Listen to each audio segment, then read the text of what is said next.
श्रीमंत छत्रपति शिवाजी महाराज का इतिहास। जन्म 19 फरवरी 1630, मृत्यु 3 अप्रैल 1680। भारत के वीर सपूतों में से एक श्रीमंत छत्रपति शिवाजी महाराज के बारे में सभी लोग जानते हैं।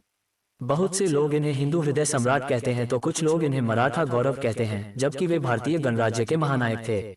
छत्रपति शिवाजी महाराज का जन्म सन 19 फरवरी 1630 में मराठा परिवार में हुआ। कुछ लोग 1627 में उनका जन्म बताते हैं। उनका पूरा नाम शिवाजी भोसले था। शिवाजी पिता शाहजी और माता जीजाबाई के पुत्र थे। उनका जन्म स्थान पुणे के पास स्थित शिवनेरी का दुर्ग है। राष्ट्र को विदेशी और आतताई राज्य सत्ता से स्वाधीन करा सारे भारत में एक सार्वभौम स्वतंत्र शासन स्थापित करने का एक प्रयत्न स्वतंत्रता के अनन्य पुजारी वीर प्रवर शिवाजी महाराज ने भी किया था।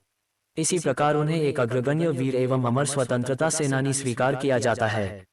महाराणा प्रताप की तरह वीर शिवाजी राष्ट्रीयता के जीवंत प्रतीक एवं परिचायक थे। आओ जानते हैं श्रीमंत छत्रपति वीर शिवाजी के बारे में। मुस्लिम विरोधी नहीं थे शिवाजी पर मुस्लिम विरोधी होने का दोषारोपण किया जाता रहा है, पर यह सत्य इसलिए नहीं कि उनकी सेना में तो अनेक मुस्लिम नायक एवं सेनानी थे ही, अनेक मुस्लिम सरदार और सूबेदारों जैसे लोग भी थे।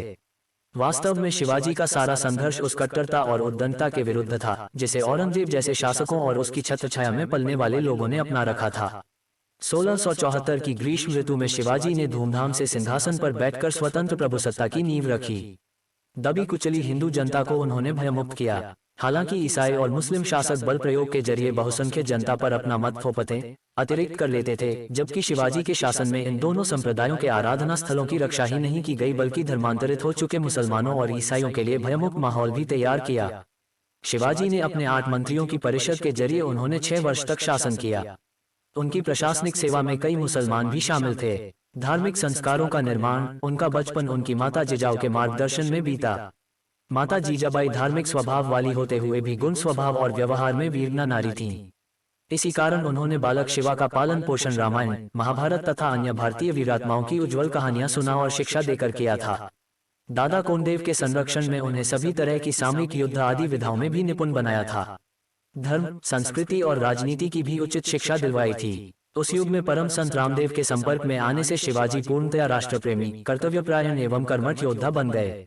बचपन में खेल खेल में सीखा किला जीतना। बचपन में शिवाजी अपनी आयु के बालक इकट्ठे कर उनके नेता बनकर युद्ध करने और किले जीतने का खेल खेला करते थे। युवावस्था में आते ही उनका खेल वास्तविक कर्म शत्रु बनकर शत्रुओं पर आक्रमण कर उनके किले आदि भी जीतने लगे। जैसे ही शिवाजी ने पुरंदर और तोरण जैसे किलों पर अपना अधिकार जमाया, वैसे ही उनके नाम और कर्म की सारे दक्षिण में धूम मच गई। ये खबर आग की तरह आगरा और दिल्ली तक जा पहुंची। अत्याचारी किस्म के तुर्क, यवन और उनके सहायक सभी शासक उनका नाम सुनकर ही मारे डर के चिंतित होने लगे थे। धोखे से जब शिवाजी को मारना चाहा, शिवाजी के बढ़ते प्रताप से आतंकित बीजापुर के शासक आदिल शाह जब शिवाजी को बंदी न बना सके तो उन्होंने शिवाजी के पिता शाहजी को गिरफ्तार किया। पता चलने पर शिवाजी आग बबूला हो गए। उन्होंने नीति और साहस का सहारा लेकर छापामारी कर जल्द ही अपने पिता को इस कैद से आजाद कराया। तब बीजापुर के शासक ने शिवाजी को जीवित अथवा मुर्दा पकड़ लाने का आदेश देकर अपने मक्कार सेनापति अफजल खां को भेजा। उसने भाईचारे व सुलह का झूठा नाटक रचकर शिवाजी को अपनी बाहों के घेरे में लेकर मारना चाहा, पर समझदार शिवाजी के हाथ में छिपे बघनखे का शिकार होकर वह स्वयं मारा गया। इससे उसकी सेनाएं अपने सेनापति को मरा पाकर वहां से दुम दबाकर भाग गईं।